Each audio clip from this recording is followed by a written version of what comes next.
Europe 1, faites entrer l'invité. 10h30, midi. Mathieu Noël. Si Faustine peut arrêter de m'asperger, ça serait déjà pour une une bonne fois chose. que... Mathieu. Ça commence sur de très bonnes bases. Non, 1 là. euro dans la Très solide. tirelire. Alors écoutez bien. Quand vous avez appris qu'on recevait Vincent Delerme, Mathieu, ça vous a fait un choc, je l'ai senti. Ah ça m'a fait tout drôle de me retrouver face à vous ce matin, cher Vincent. Figurez-vous qu'il y a quelques années, j'étais l'un de vos plus grands fans.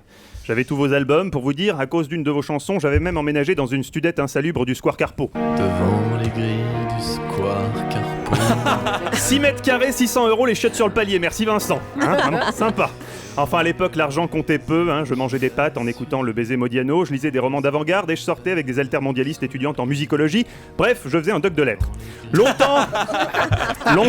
C'est ça. Longtemps je n'ai vibré que pour les textes élégants et les mélodies raffinées. Et puis un jour j'ai rencontré Michel Drucker. Avec ce soir Alain Delon, Lyd Renaud et Christophe Willem, qui est vraiment la révélation de ces dernières années. Oui, alors Michel m'a fait comprendre que la chanson à texte était formidable, mais que c'était pas avec ça qu'on allait vendre de l'espace publicitaire à Intermarché. Avant de m'accepter dans son équipe sur Europe 1, il m'a donc fait subir une druckérothérapie, sorte de lavage de cerveau à base de Francis Huster, de Yannick Noah et de Mimi Mati.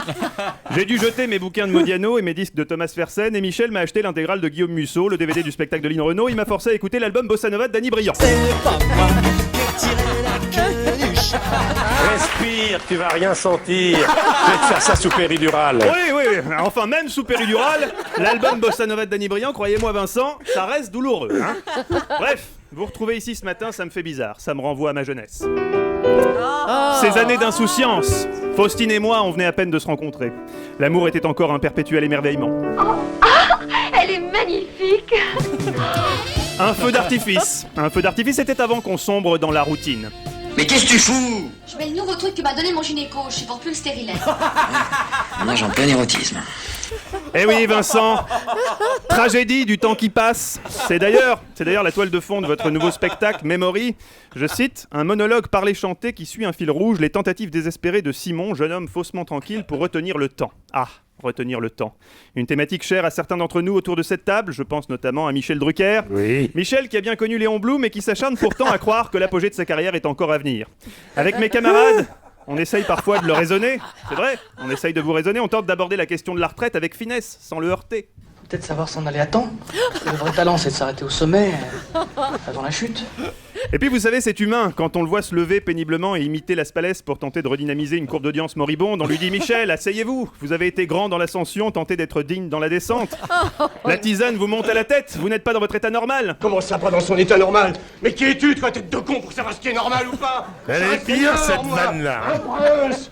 Et toi, tu n'es qu'une pauvre merde. Oui, mais Michel a la tisane mauvaise, c'est comme ça, non mais il a un bon fond. Enfin, une chose est sûre, Vincent, une fois de plus, votre nouveau spectacle est teinté de mélancolie. Alors j'ai cherché à comprendre d'où vous venez ce vague à l'âme, ce spleen.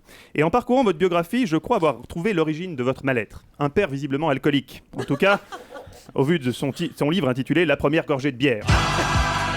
Mon Dieu, quel exemple pour un enfant en quête de repères. J'imagine votre calvaire, j'ai vécu peu ou prou la même chose avec mon oncle Helmut de Neuchâtel.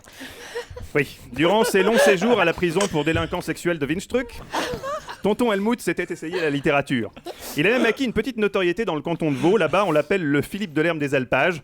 Rapport à son ouvrage le plus célèbre, La dernière gorgée de gnôle. Tous les jours, ma petite goutte de gnôle.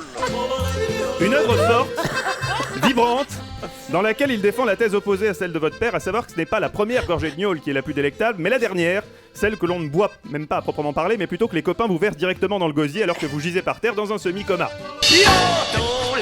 Un livre disponible en France aux éditions J'ai bu, si ça vous intéresse. En ce qui vous concerne, cher Vincent, outre un père porté sur la boisson, j'ai découvert une autre explication à votre mélancolie. Vous avez fait une fac de lettres à Rouen. Grand Dieu. Une fac de lettres à Rouen. Rien que de le dire, ça fait mal à la bouche, Michel. Fac de lettres à Rouen, c'est une sorte d'invitation au suicide déguisé. Mais ça va pas, non? Ah oui. On imagine volontiers la salle de cours défraîchie, les douces effluves d'amiante, sur l'estrade poussiéreuse, un professeur bossu imbibé de calva, agitant en vain un livre de Roland Barthes dans l'espoir pathétique d'intéresser les 6 étudiants disséminés dans l'amphi et qui regardent par la fenêtre la pluie tombée. Eh oui, puisque je vous rappelle que nous sommes à Rouen. Bref, cher Vincent, je compatis. Et maintenant que nous avons élucidé le mystère de votre éternelle jeunesse, de votre éternelle tristesse, pardon, ça c'était pour Michel, un lapsus, je vous laisse vous en retourner à vos compositions élitistes. Pour ma part, après cette parenthèse enchantée, je me dois de reprendre mon traitement de druckérothérapie. Michel, c'est quoi la prochaine étape? Avec ce soir, les prêtres du diocèse de Gap. Ah non, Michel, ah non, non, je vous en prie, pas les prêtres.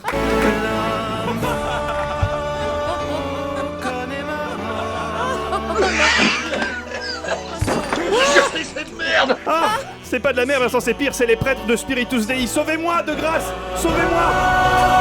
Mathieu Noël. C'est pour Vincent.